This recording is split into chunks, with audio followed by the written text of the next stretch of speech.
Bienvenidos al curso de producción y manejo de forrajes. Yo soy Eduardo Guillermo Canudas Lara, especialista en manejo de forrajes y administración pecuaria. Déjenme presentarme más formalmente. Mi currículum vitae es: soy originario del puerto de Veracruz, México. Tengo una licenciatura de ingeniero agrónomo zootecnista en el Instituto Tecnológico y de Estudios Superiores de Monterrey en 1980. Hice un intercambio de 2 años en Texas A&M University en la ciudad de College Station, Texas. O sea, la licenciatura duró de 1975 a 80 y 2 años de esos fueron en Texas A&M. Tengo una maestría en ciencias en forrajes en la Universidad de Florida y me gradué en 1984. Posteriormente hice un PhD, un doctorado en manejo de forrajes en la Universidad de Florida en 1988. Después de varios años de trabajar me di cuenta de la importancia de la administración, contabilidad, finanzas, y entonces hice una maestría en administración en la Universidad Cristóbal Colón, aquí en Veracruz, en México. En el 2002 terminé, me gradué. De 1980 al 2003 trabajé 23 años de investigador en forrajes en el INIFAP, o sea, el Instituto Nacional de Investigación Forestal, Agrícola y Pecuaria. Del 2001 al 2018 trabajé como docente académico de la Facultad de Medicina de Veterinaria Zootecnia de la Universidad Veracruzana. Tengo diversas publicaciones en revistas internacionales y nacionales, capítulos de libro, revistas ganaderas y conferencias magistrales en México y en el extranjero.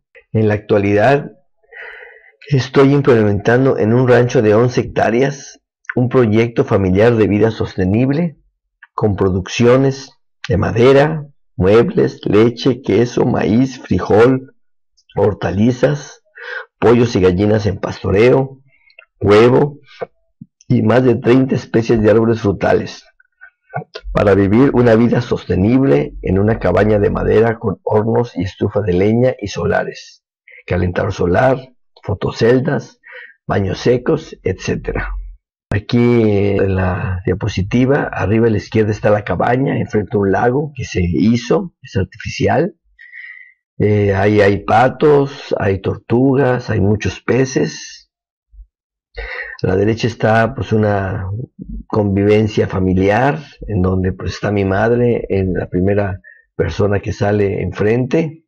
Pues digo yo, mi esposa, mi nuera, mi hijo, primas, hermanos, tías y primos, en fin. Este es el horno de leña para cocinar con energía renovable, que es la leña. Es un rancho forestal, tenemos mucha leña. Tenemos baño seco para no contaminar el agua. Entonces, en el orificio pequeño cae la orina, en donde por una manguerita se recoge en un recipiente, donde posteriormente mezclamos con cenizas de fogón para enriquecerla, porque tiene muchos minerales, y con eso tenemos un excelente fertilizante foliar. Las heces caen en este comportamiento, en el grande, en donde en lugar de ponerle agua se le pone acerrín o tierra seca o paja para deshidratar las heces, y las composteamos entre 1 y 2 años para matar todo tipo de microorganismo patógeno, y después lo usamos como fertilizante esas heces humanas. Tenemos calentador solar. Esta es realmente mi casa en Veracruz, pero también en el rancho se va a poner un calentador solar para calentar el agua y no usar energía de hidrocarburos. Un área de hortalizas. Pensamos tener unas 10 camas de siembra que son de 10 metros cuadrados cada uno para suplirnos con alimento sano, orgánico a través de todo el año, como tomate, lechuga, obviamente también llamamos frijol, maíz, etc. Usamos biofertilizantes, ahí lo estamos preparando y los aplicamos en los cultivos a base de heces de ganado, melaza, levadura de pan, en fin, y varios minerales. Tenemos gallinas en pastoreo, pollos, cosechamos huevos. Usamos estufa solar para calentar. Esa estufa ahí hierven los frijoles. Claro, también tenemos una estufa de leña que no había mencionado porque prácticamente no se ve mucho, pero está aquí en esta parte de la cocina, además de nuestro horno de leña que está junto, nada más que por la parte de afuera. Veracruz hace mucho calor para que no caliente la casa. Tenemos un horno solar también. Aquí también podemos cocinar los mismos frijoles porque llega a obtener 140 grados, o hacer un pastel en este horno, obviamente pura energía solar. Tenemos un deshidratador, que este deshidratador podemos meter la fruta que nos sobra en la época de abundancia de fruta, como por ejemplo el mango, a hacer cachetes, ahí los deshidratamos y los comemos como postres durante todo el año, o hacer agua de sabor. Y también tenemos cabañas totalmente en árboles, nada de cemento abajo, para que sea totalmente ecológico. Este es un cuarto anexo a la cabaña que se ve ahí a la derecha. Puede ser para visitas o para simplemente sentarse a disfrutar de la laguna, los patos, las tortugas, y etcétera, etcétera, etcétera. Muchas otras ecotecnologías, como pues yo ando en bicicleta. Los que me conocen, pues voy a la universidad en bicicleta, que son 6 kilómetros de mi casa. Llego menos estresado, hago un poco de ejercicio, y en fin, es un modo de vida para ser sostenible.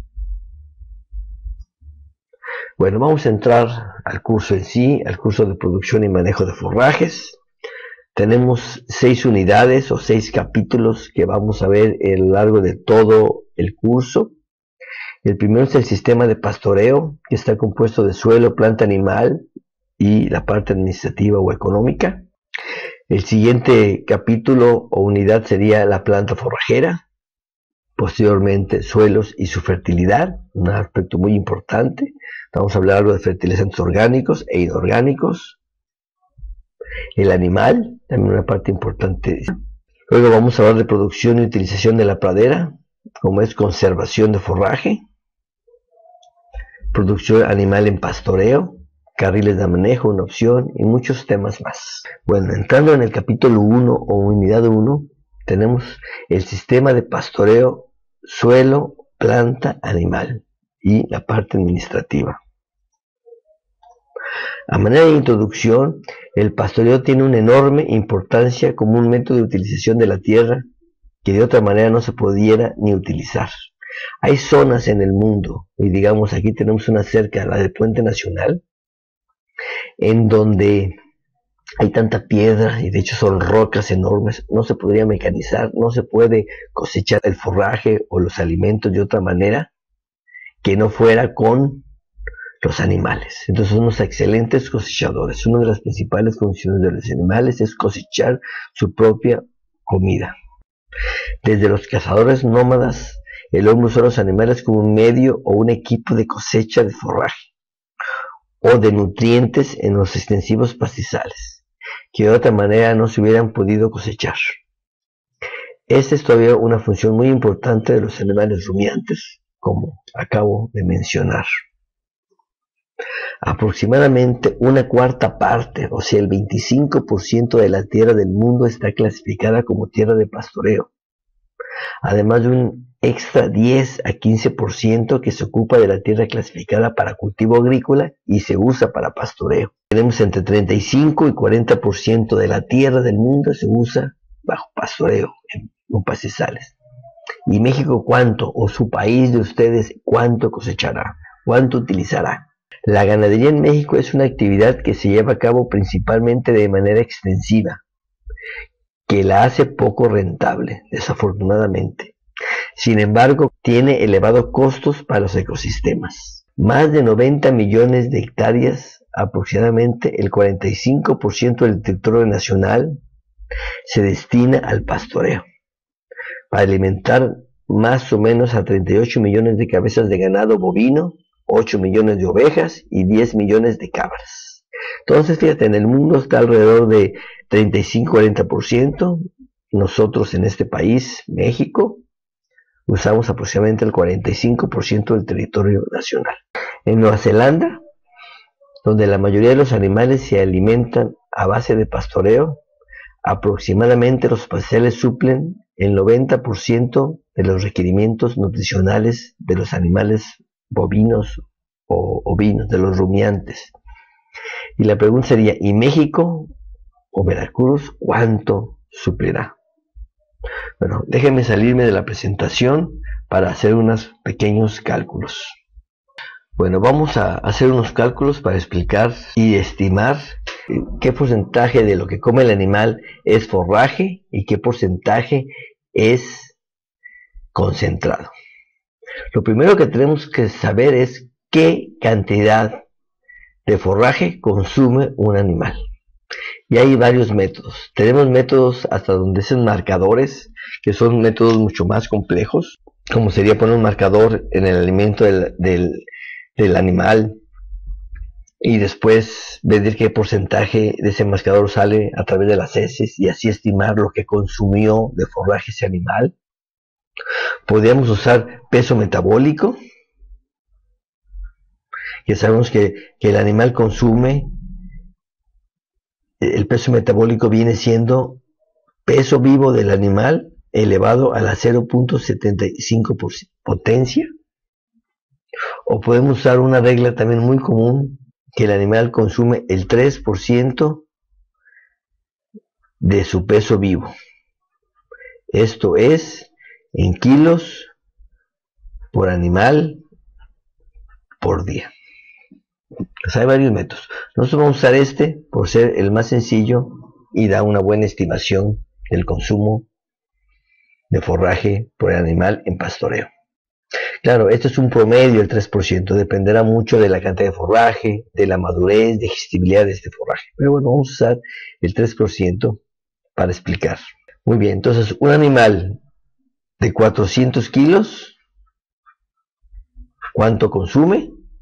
Pues el 3% de su peso vivo. Entonces viene siendo una regla de 3. ¿Esto qué nos dice? Vean este símbolo, por ciento, o sea, es por 100. O sea, por 100 kilos de peso vivo, el animal consume 3 kilos de materia seca por animal por día. Pero bueno, el animal no pesa 100 kilos, sino pesa 400 kilos. Entonces tenemos que, la pregunta es qué cantidad en kilos de materia seca el animal por día consume. Yo siempre pongo aquí kilos y aquí lo que significa estos 3, que son kilos de materia seca por animal por día, para siempre saber dónde poner los números. Mucha gente, por no ponerlo y hacer algo más simple, pone 100, es a 3, y después no saben por dónde poner el 400, ¿no? Que obviamente es aquí, pero se confunden, ¿no? Entonces siempre hay que poner las letras para ver qué significa. Bueno, como toda la regla de 3, esta es la X. Aquí hacemos una línea imaginaria, entonces para resolverla multiplicamos 3 por 400 entre 100. Y eso nos da una X de 3 por 400, 1200 entre 100, 12. 12 kilos por animal por día es lo que un animal consume. Muy bien. Ahora vamos a poner el ejemplo. Vamos a suponer que nosotros damos 1 kilo de suplemento por animal por día, ya sea una vaca en ordeña o un animal en un potrero. Podría haber dicho medio kilo, en fin, pero vamos a suponer que damos 1 kilo de concentrado. Entonces, hay dos escenarios, dos maneras de hacerlo, y los dos, no necesariamente uno está mal y el otro está bien, los dos pueden estar bien. Entonces, a ver, vamos a poner el animal, ya determinamos que come 12 kilos de alimento, y le damos 1 kilo de concentrado. El alimento pues es forraje, ¿no? 1 kilo de concentrado, y termina comiendo 13 kilos total. Entonces podemos hacer una regla de 3 para ver qué porcentaje del total es los 12 kilos de alimento o el kilo de concentrado, ¿no? Entonces tenemos aquí que 13 kilos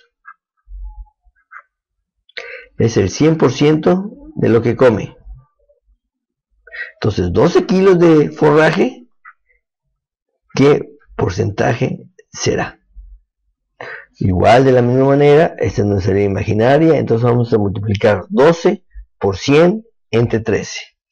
Sacamos nuestra calculadora y determinamos 12 por 100 entre 13. Y nos da que come 92.3 kilos. Esa es la cantidad de forraje. Si simplemente esto pues le restamos a 100 y nos da que come 7.7 kilos de concentrado. Este es forraje y este es concentrado. O hacemos nuestra regla de 3. Aquí ponemos, en lugar de 12 kilos, ponemos 1 kilo. Entonces 1 por 100 entre 13 forzosamente nos va a dar 7.7. Hagan ustedes para que vean. Ahora vamos a ver otro escenario. Le dijimos que había dos escenarios. A lo mejor ustedes me dicen, no, el animal come 12 kilos. Entonces, si le damos 1 kilo de concentrado, el animal va a comer ahora 11 kilos de forraje, 1 kilo de concentrado, para que sume un total de 12 kilos por animal por día. También puede estar bien ese razonamiento.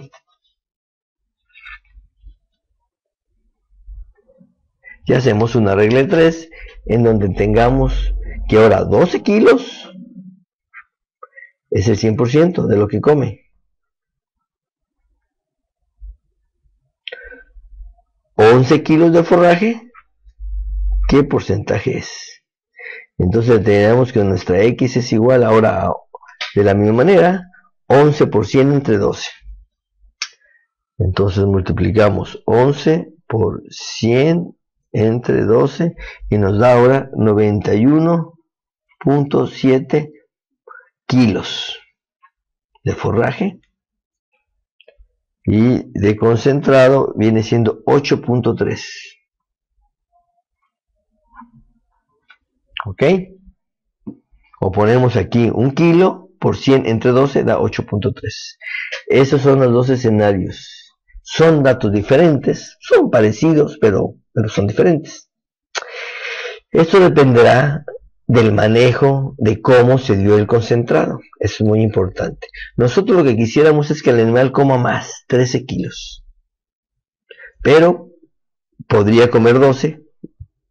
Entonces, si nosotros damos el concentrado en la mañana, a las 6, 7, 8 de la mañana, el animal dejará de comer forraje para comer el concentrado porque le gusta más. Se llenará un poco con el concentrado, después comerá forraje, pero al final del día veremos que el animal va a terminar comiendo 12 kilos. Entonces es una buena. Pero si nosotros dejamos al animal comer, no damos el concentrado, y hasta las 12, 1 del día, que el animal va a rumiar, que ya se llenó, le damos el concentrado, seguramente es un concentrado que le va a gustar, que a base de maíz, soya, melaza, y se lo va a comer, es como el postre. Entonces el animal va a terminar comiendo 13 kilos. Entonces la respuesta dependerá de la hora en que se le dio el concentrado. Y como nosotros queremos que el animal coma más, porque al comer más va a producir más leche o va a ganar más de peso, más carne, por eso es recomendable que el concentrado se le dé después de las 12 o a la 1 de la tarde, para que el animal coma más. Ok, entonces si hubiera una pregunta, yo le tendría que poner bien cualquiera de las dos respuestas. Pero si yo les digo el concentrado se dio a la 1 de la tarde, entonces la respuesta correcta sería el que comiera 13 kilos y sería 92.3%. Si yo les digo que el concentrado se dio en la mañanita antes de empezar el pastoreo o durante el pastoreo, pero muy temprano, la respuesta correcta sería 91.7%, porque el animal va a dejar de comer un poco. ¿Ok? Cuando yo hago una pregunta de que cuánto come el animal, la mayoría de los productores o alumnos Me contestas que el animal come el 10% de su peso vivo. Esa es la respuesta más común que yo recibo. Y obviamente estos en materia verde, porque en materia seca no podría comer tanto.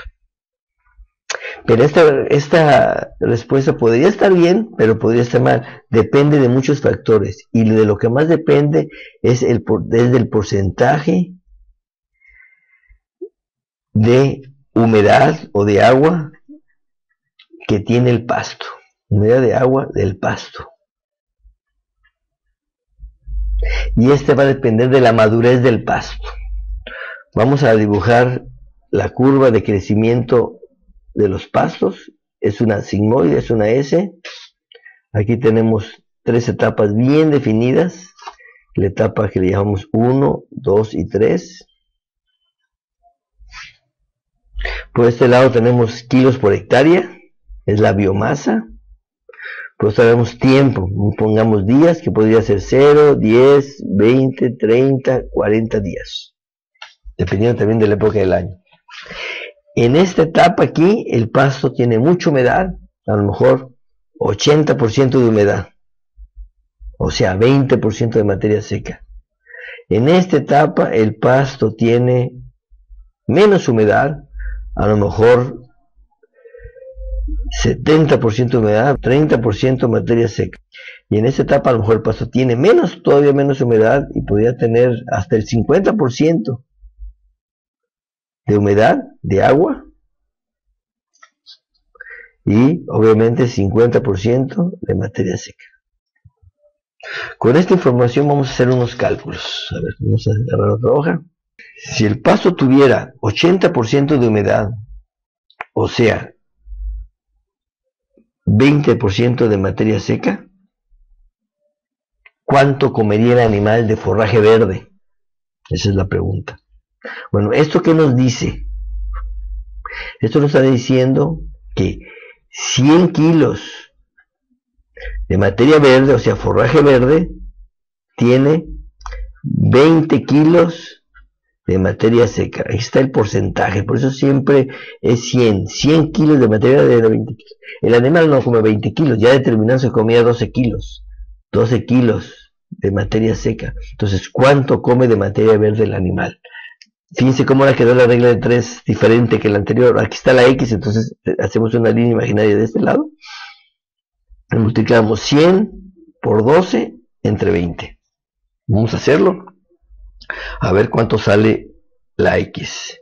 Entonces tenemos 100 por 12 entre 20 y nos sale que el animal come 60 kilos de materia verde, o sea, de forraje verde.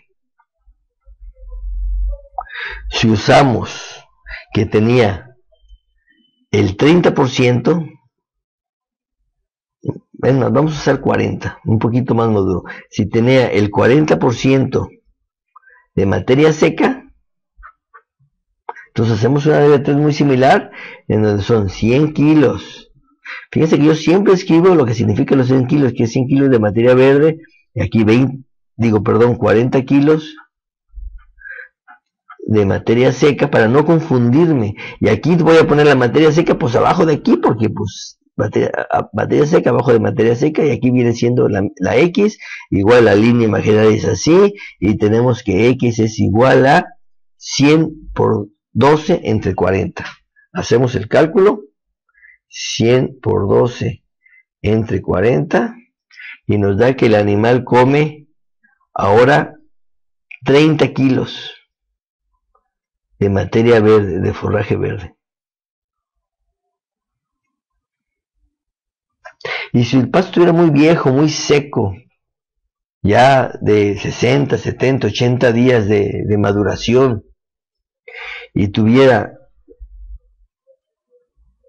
60% de materia seca, o sea, 40% de agua, o sea, ya muy seco,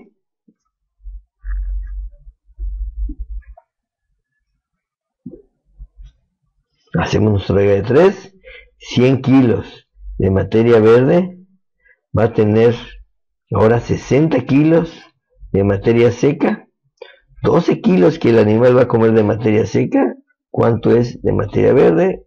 Nuestra misma línea imaginaria, y es 12 por 100 entre 60. Hacemos el cálculo, 12 por 100 entre 60, y ahora nos sale que el animal va a comer 20 kilos de materia verde. Fíjate la gran diferencia que hay dependiendo de la humedad, o sea, de la madurez del pasto, entre 60, 30, 20.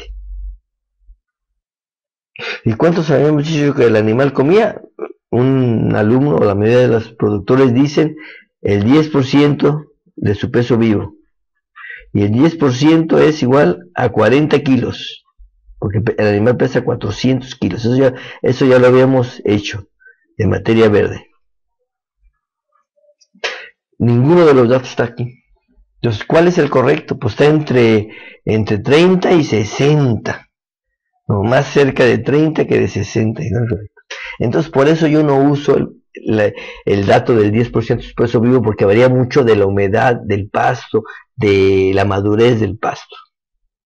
Definitivamente, ese pasto o ese dato del 10% se sacó cuando el pasto tiene 70% de humedad, vamos a poner ahora el símbolo, 70% de H2O y 30% de materia seca. Para esas condiciones sí sirve, pero nada más para esas condiciones. Ya para cuando se pone más maduro o si está más tierno no serviría. A ver, vamos a hacerlo. A ver, con esta información tenemos que 100 kilos de materia verde tiene 30 kilos de materia seca. Y además sigue comiendo lo mismo, 12 kilos de materia seca. La materia seca no varía porque el agua pues no se toma en consideración. ¿Cuánto comería en materia verde? Es la pregunta, ¿no? Por eso, como aquí está materia verde, pongo la X, esto me va a dar materia verde. Entonces 12 por 100 entre 30. Hago el cálculo y es 12 por 100 entre 30 y me sale efectivamente 40 kilos de materia verde, que sí coincide ahora con este dato, pero nada más funciona cuando el pasto tiene 70% de agua, o que es lo mismo, 30% de materia seca. Muy bien, entonces estamos entrando ya a la clase de forrajes. Algo importante también. Bueno, el agua ya sabemos que es el agua, H2O. Pero bueno, la materia seca del pasto o de cualquier alimento, pues ¿de qué está compuesta? Todo el mundo se pregunta o todo el mundo habla de materia seca, pero ¿a qué se refiere la materia seca?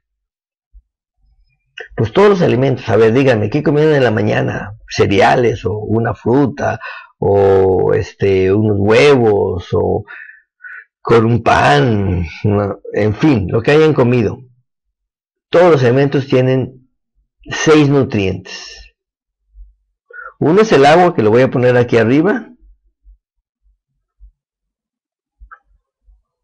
y otro la materia seca. Y la materia seca está compuesto, pues obviamente ese alimento, que puede ser el forraje, tiene proteína, que le llamamos proteína cruda.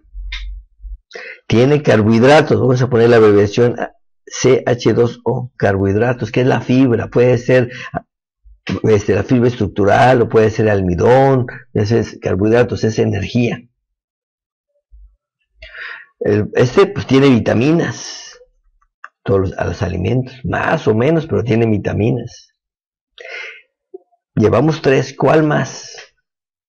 El alimento también tiene minerales, requerimos minerales para nuestra alimentación. Llevamos 4. ¿Qué más tiene? Tiene grasa, lípidos o grasa. Ya llevamos 1, 2, 3, 4, 5. Y 6, que es el agua, son todo lo que tiene.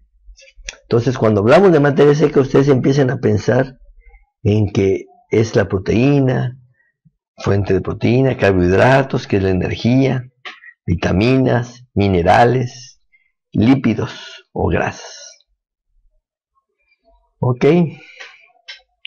Bueno, pues regresemos a nuestro curso. Entonces aquí estábamos. En que Nueva Zelanda, donde la mayoría de los animales se alimentan a base de pastoreo, aproximadamente los pastizales suplen el 90% de los requerimientos nutricionales. Y a nosotros nos salió que el que comían en un ejemplo fue 92.3%, 91%. O sea, coincidimos con lo que pasa en Nueva Zelanda porque ahí está a base de forraje, principalmente la alimentación animal. Y yo siempre me refiero a animales en pastoreo. En México, así como en la mayoría de los países en vías de desarrollo, la mayoría de los nutrimentos de los rumiantes provienen directamente de los pastos, y en muchos casos el 100%, o sea, cuando no se les da nada de suplemento, pero cuando se les da algún suplemento, por lo regular está entre 90 y 100%. Desgraciadamente, como se dijo anteriormente, la mayor parte de la producción se hace de manera extensiva, o sea, no, y se puede aumentar muchísimo la producción. El nivel promedio de la producción total por hectárea de leche y carne bajo pastoreo en países de desarrollo, en el caso de México, es por lo general del 10 al 50% de lo que se puede lograr con un manejo intensivo de pastoreo. A ver, entendamos qué es eso. Yo, por ejemplo, en mi rancho, que voy a presentar ejemplos más adelante, lo máximo que llegué a producir era 2.700 kilos de carne por hectárea por año. Y la media regional de la parte centro de la Ciudad de Veracruz está alrededor de 300 kilos que se produce por hectárea por año. Es más, si quieres pongamos 270 kilos, porque si hay mucha información que dice eso, o sea, nada más se produce el 10% de lo que se podría producir, o sea, tenemos un gran potencial de crecimiento. Bueno, si produciera 1.000 kilos o 1.300 kilos, que todavía es bajo, comparado con lo que se puede producir de 2.700, bueno, pues ya tenemos el 50%. Entonces estamos entre 10 al 50%, o sea, tenemos un gran potencial para aumentar la producción con la misma área, nada más utilizándola bien, intensivamente. Eso se refiere con el 10 al 50%. Bueno, cada quien debería hacer el área de su país, de su territorio, ¿no? En nuestro caso, en México, México tiene aproximadamente 2 millones de kilómetros cuadrados, o sea, 1.967.173 son los datos oficiales. Redondeamos a 2 millones. El 48%, o sea, casi la mitad del territorio nacional, es árido. La parte de Sonora, Chihuahua y por allá, estados muy grandes. El 23%, o sea, casi una cuarta parte, es templado. O sea, la parte alta del país, ¿no? El centro del país, ¿no? Jalisco. Y el trópico que tanto hablamos que México es un país tropical, pues ahí casi tenemos el 75%, ¿no? Entre los dos, un poquito menos, 70%. Y el 30% es trópico, de los cuales está dividido en el 16%, que es trópico seco, y la parte pues viene siendo pues Tamaulipas y bueno, del trópico, de la línea trópico de Cáncer hacia abajo, y 12% de trópico húmedo, que viene del estado de Veracruz, Tabasco, Campeche. Entonces, para ubicarnos, ¿no? Entonces tenemos que, siendo más preciso, el 28% del territorio nacional es trópico, 12% es húmedo, 16% seco, ¿no? Entonces, obviamente Veracruz está dentro del trópico húmedo, pero no 100% de Veracruz es trópico húmedo. Para eso vamos a analizar nada más el estado de Veracruz, un estado muy largo, de 700 kilómetros de largo, a lo largo del Golfo de México. ¿Cuál es el área del territorio veracruzano? A ver, ¿quién me lo puede decir? Piénsenlo. Bueno, Veracruz tiene 7 millones de hectáreas. Ya hice un cambio, ya, ojo, ya no estoy hablando en kilómetros cuadrados, porque serían 0.07 millones de kilómetros cuadrados. Entonces muy poquito, entonces mejor lo convertimos ya hectáreas. El trópico húmedo es el 70% del territorio veracruzano, alrededor de un poquito más de 5 millones de hectáreas. El trópico seco, hay parte del trópico seco, simplemente la zona de Soledad Doblado y eso es tropical, está entre los trópicos de Cáncer y de Capricornio, pero es seco. Hay lugares donde llueve 800 milímetros, ya está considerado como trópico seco, y es el 18%. El templado, tenemos parte alta, lo que es Coatepec, Jico, Jalapa en general, esa zona, 12%. Y tenemos un árido, que es 0.2%, que casi ni la tomamos en consideración, pero hay zonas, nichos muy especiales de zonas áridas, ¿no? Donde hay cactus y en fin. Eso va a dar el 100%. Yo también me gusta siempre hacer la pregunta, bueno, ¿y cuántos millones de habitantes somos? O sea, si repartimos todo el territorio veracruzano entre los habitantes de este estado, ¿cuántos hectáreas nos toca cada uno? Es interesante, ¿no? Hay lugares muy, muy poblados como el país Salvador, que son muchísimos habitantes por kilómetro cuadrado. Chequenlo en internet.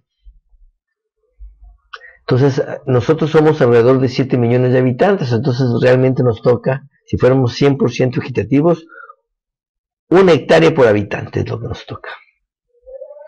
Y a nivel nacional, ¿cuánto nos toca? Pues nos toca un poquito más, porque 2 millones de kilómetros cuadrados, como habíamos dicho, vienen siendo 200 millones de hectáreas.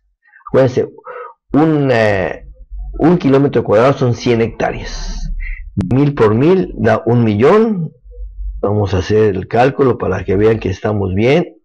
Entre 10,000, que es 1 hectárea, son 100 hectáreas. ¿Ok? Por eso hay que multiplicarlo por 100 o dividirlo entre 100 para cambiar entre hectáreas y kilómetros cuadrados. Entonces, si nosotros somos, no sé, más de 100 millones de habitantes, si fuéramos 100 millones de habitantes, nos tocaría a 2 hectáreas por habitante a nivel nacional. Pero como somos 125 millones, entonces dividimos los 200 millones entre 125 millones y nos toca a 1.6 hectáreas por habitante en este país. Claro, hay mucha parte árida y seca, ¿no?, en el norte de México. Entonces hagan sus cálculos, y los que son de diferentes países, para ver cómo estaba la población de ustedes, la presión demográfica por hectárea, que finalmente es donde vamos a producir nuestro alimento. Y yo siempre le digo a los alumnos para que se acuerden que Veracruz es el Veracruz de los 7, porque son 7 regiones en Veracruz, son 7 millones de hectáreas, 7 millones de habitantes, 700 de litoral, de playa tenemos aproximadamente. O sea, hay muchos 7 en el estado de Veracruz. Sigamos. En países desarrollados, donde los animales se estabulan gran parte del año, los pastizales y forrajes suplen del 70 al 75% de sus requerimientos nutricionales.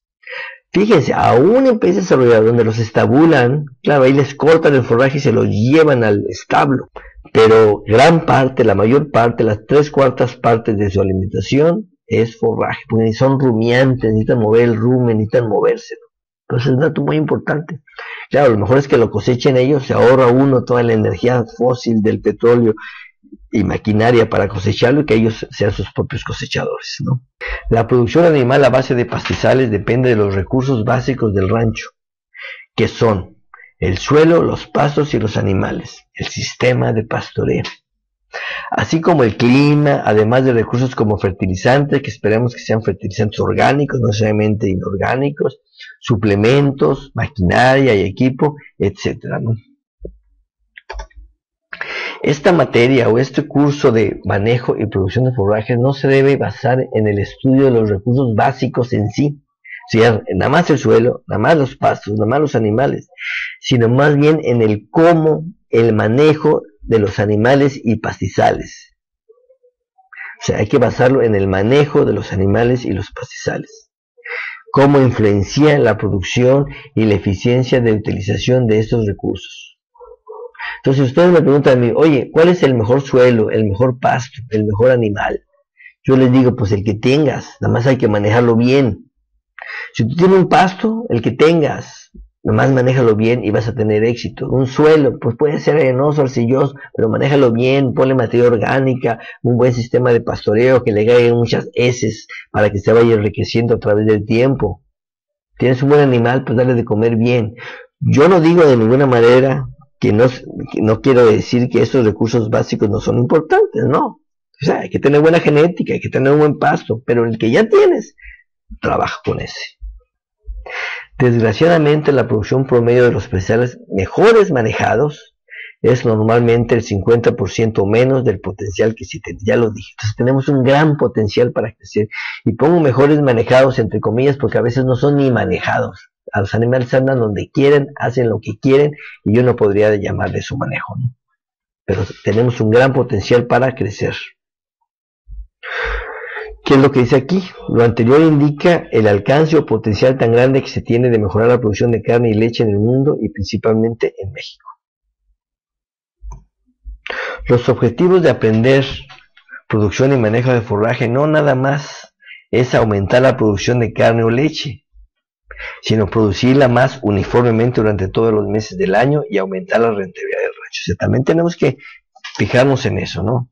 Que el animal no produzca mucho en las lluvias y poco en las secas, o pierda de peso, o pierda también de peso la vaca lechera porque está produciendo leche y después ya no entra en calor, no la puedo descargar, periodos entre partos muy largos. Eso no queremos. Tenemos que se mantenga todo el año. Todo eso es manejo de pastizales. Sin embargo, para lograr esto se requiere del entendimiento racional de los principios biológicos que determinan la producción de forraje y producción animal. Desgraciadamente, a pesar de la gran importancia que tiene la utilización de los pastizales a través del manejo racional, intensivo, los estudios sobre estos temas son muy escasos porque son caros, son lentos, duran muchos años, necesitas mucha área, muchos animales, personal, entonces no se hace mucho trabajo. Entonces, desafortunadamente, mucha de esta información para desarrollar los sistemas de manejo de praderas, que es lo que estamos estudiando ahorita, ha surgido de experimentos de parcelas cortadas con máquinas o de animales en confinamiento y no se puede extrapolar al potrero, ¿no? O sea, esto no puede ser extrapolado o aplicado en condiciones de pastoreo. Bueno, el capítulo de esta unidad es el pastoreo es un sistema. ¿De qué está compuesto un sistema? O sea, hay que verlo como un todo, un término holístico. El proceso fundamental de todos los sistemas convencionales de producción de alimentos, o sea, cualquier cultivo, es a través de aprovechamiento de la energía solar. Eso es un punto bien importante, lo pongo con rojo. Es la única energía que no nos cuesta y es renovable. Y es a través de una maravilla de reacción que en otro capítulo veremos, que es la fotosíntesis y del suministro de los nutrientes que requiere la planta del suelo.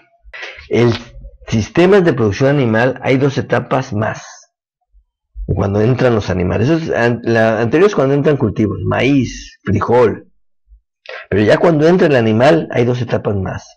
El animal tiene que utilizar ese alimento, ese forraje, estamos hablando de forrajes, y después convertirlo al animal a producción de leche o carne.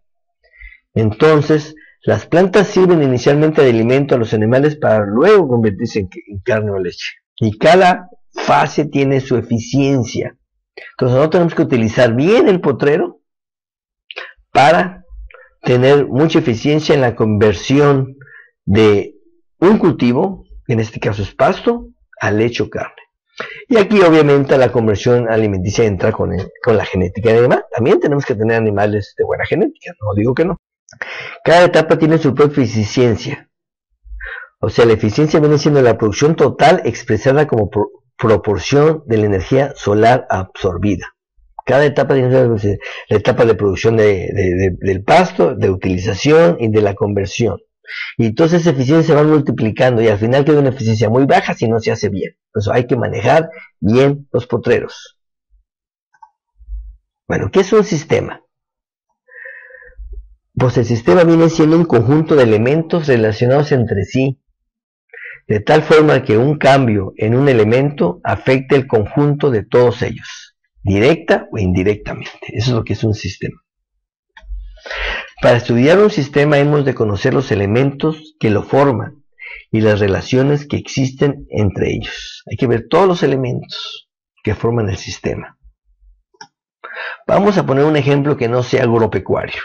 Una orquesta sinfónica. La Orquesta Sinfónica de Jalapa, que tan bonito toca, ¿no? Es un sistema compuesto de músicos, vienen gentes cada vez que vienen a tocar aquí a Veracruz o a algún teatro.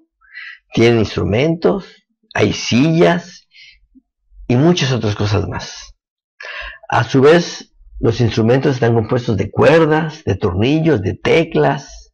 Las sillas están compuestas de patas, de clavos. O sea, es muy complejo. Todo está relacionado. Y antes de seguir, le podría decir, vamos a suponer que son excelentes músicos y excelentes aparatos hay en este sistema.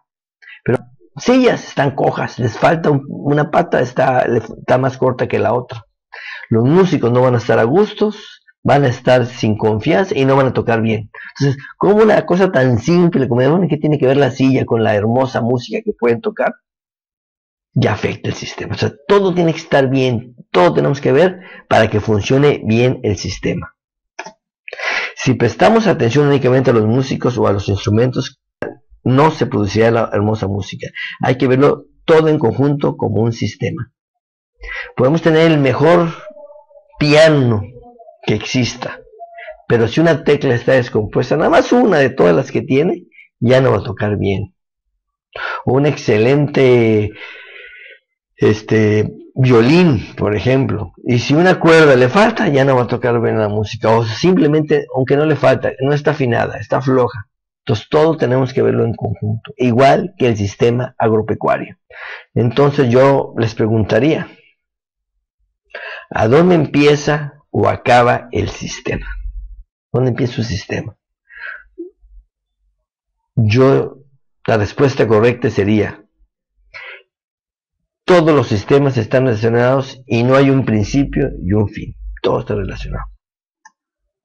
Sin embargo, en la práctica incluiremos en nuestro estudio solo aquellos elementos que tienen una influencia razonable en el comportamiento del sistema, ya que no hemos de olvidar que tenemos un objetivo, proponer alguna acción sostenible para la producción de leche o carne. Entonces vamos a ver, cuáles son los principales componentes del sistema. No tiene ni principio ni fin, pero ¿de qué se compone principalmente? Y en nuestro caso, el sistema de pastoreos va a estar compuesto de suelo, que a su vez está formado de partículas de roca de diferentes tamaños, arcilla, limo, arenas, tiene humus, que es la materia orgánica ya descompuesta, tiene muchísimos millones de microorganismos en el suelo, o sea, no tiene fin, pero nuestro sistema es el suelo. La planta, y también está formado de raíces, tallos, hojas, que a su vez forman foliolos, peciolos, etc. O sea, muchos de estos términos no los entiendan, pero lo vamos a ver en el curso más adelante. Y el animal, que también está compuesto de bocas, patas, cola, aparato digestivo, etc. Todo tiene que estar bien para que el sistema funcione. Vamos a ver que tenemos un excelente sistema, suelo, planta, animal, pero que el animal tiene problemas tiene gabarro y tiene dolor en las patas del animal.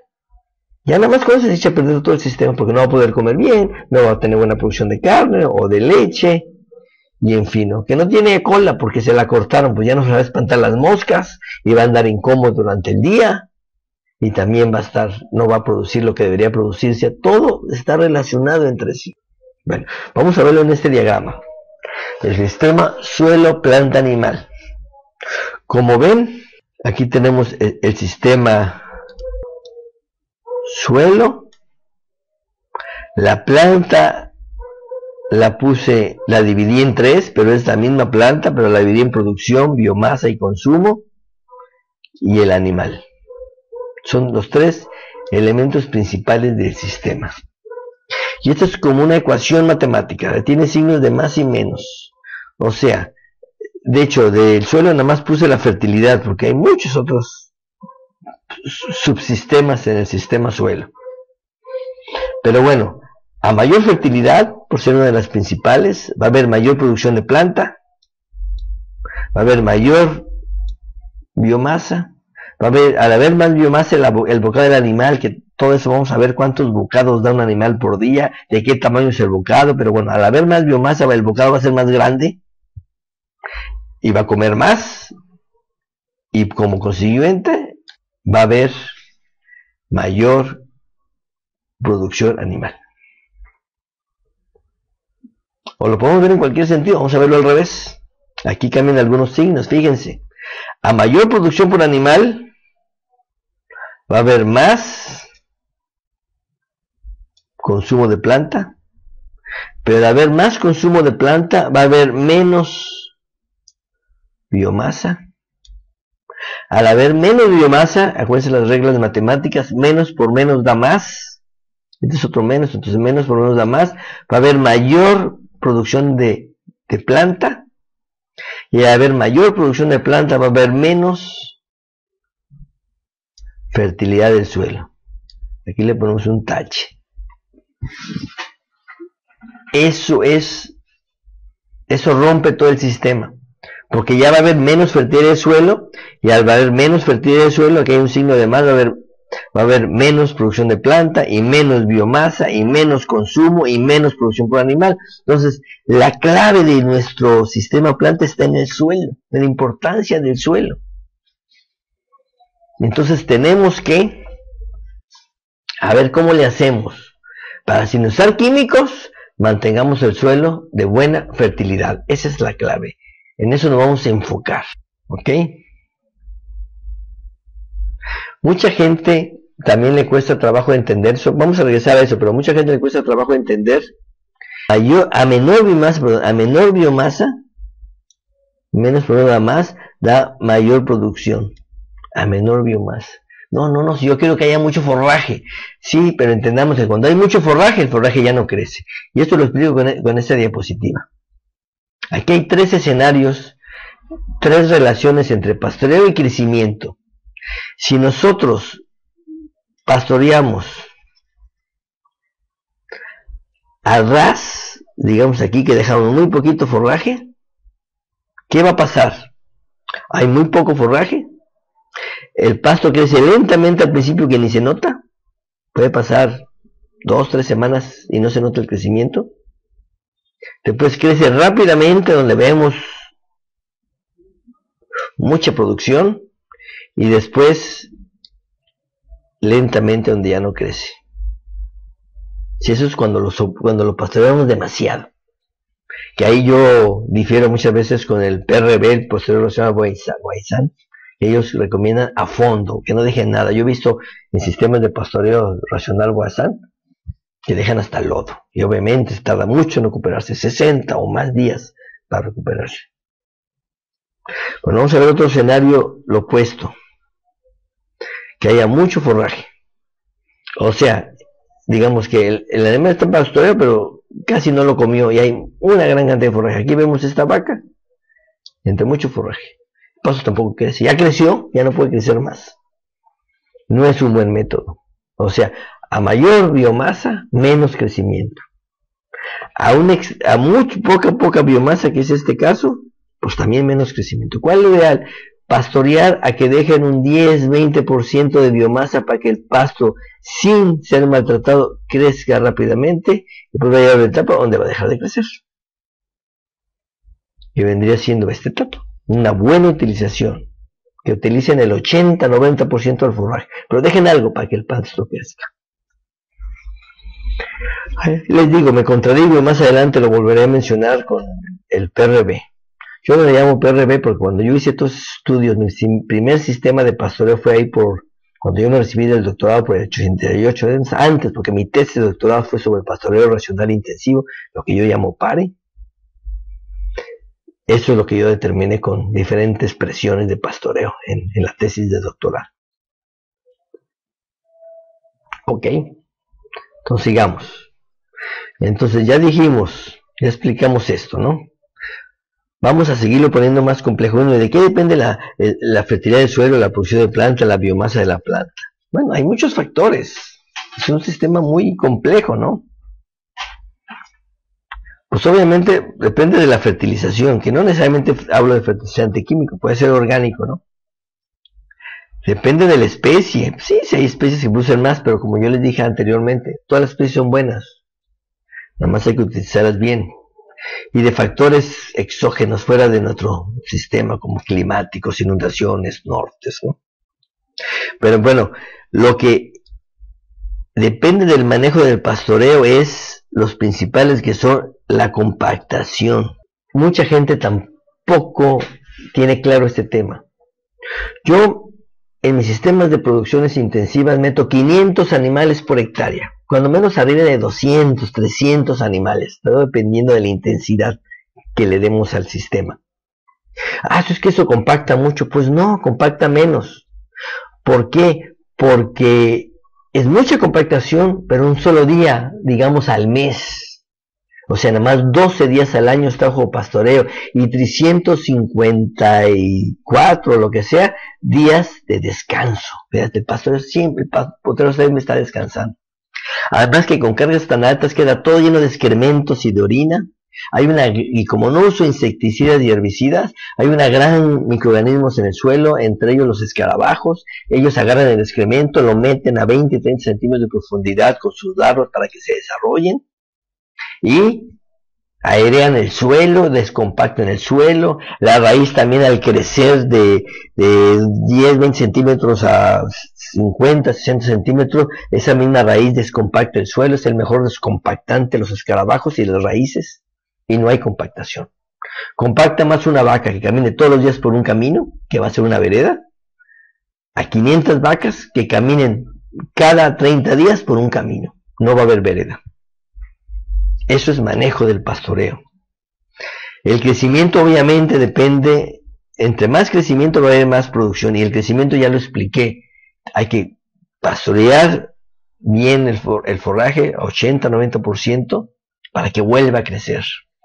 Y la carga animal también. Entre más carga animal va a haber menos, ese signo de menos biomasa, y al haber menos biomasa va a haber más producción. Entonces hay que tener cargas animales altas, pero poco tiempo. Y no estoy diciendo que compren 500 animales, ¿no? A lo mejor no tienen 500. A lo mejor tienen nada más 100, vamos a poner. Entonces metan sus 100 animales en un quinto de hectárea, en 0.2 hectáreas. Y si ustedes dividen 100 entre 0.2 da 500, van a tener 500 animales por hectárea. Pero si tú metes esas 100 animales en 5 hectáreas, va a haber 20 animales por hectárea, y no es un pastoreo intensivo. Entonces la carga animal también depende del manejo, no del número de animales. Todo eso vamos a ir viendo a través del curso, de 6 unidades, ¿no?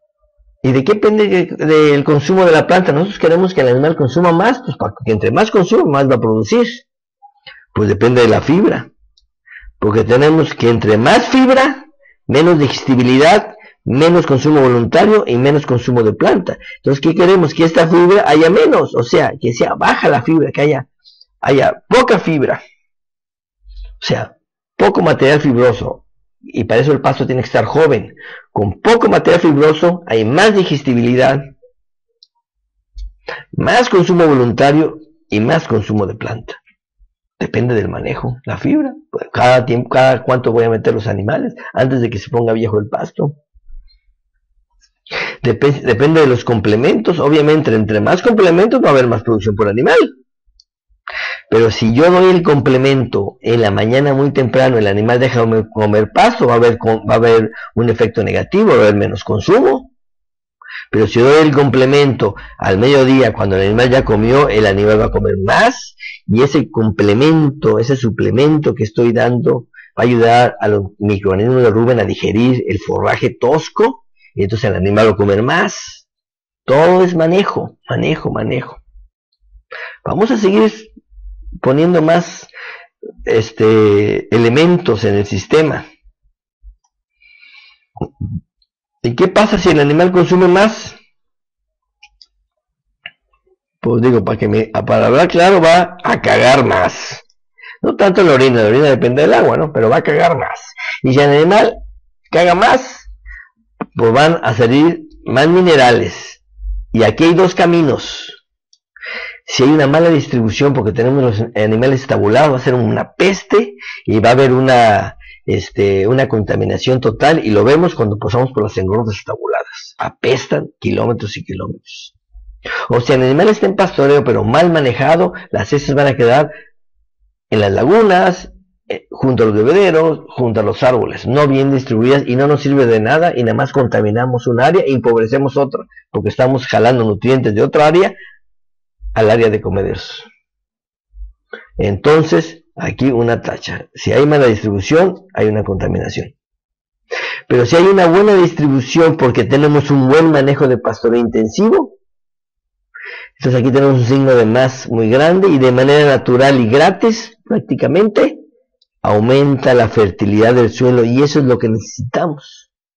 Porque a mayor fertilidad, mayor producción de planta, mayor biomasa, mayor consumo, mayor producción animal, y noten, ya entró la parte económica, y mayor ingreso. Y todos contentos, porque el suelo se fertiliza, la planta la dejamos desarrollarse, el animal engorda y el productor gana dinero. De eso se va a tratar en general todo el curso. Y podemos meter un poquito más en la parte administrativa, ya para finalizar. Al tener mayor ingreso,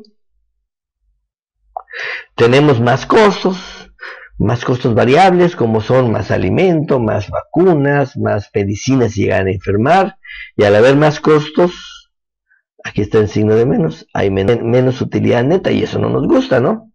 Entonces aquí es donde entra la parte financiera. Tenemos que ser eficientes para que estos costos tengamos una producción de escala. O sea, lo que le pagamos al trabajador, lo que nos cuesta el administrador, o sea, todos los costos fijos que no dependen de los animales, se van a bajar, van a disminuir, va a ser menos por animal. Y para ejemplo, mi vecino en el rancho, yo tengo 100 animales y le pago a mi trabajador 200 pesos diarios, o sea, me cuesta 2 pesos por animal para que me lo cuide. Y el vecino nada más tiene 10 animales, un animal por hectárea, que es muy común en la zona. Claro, hay manejo ahí.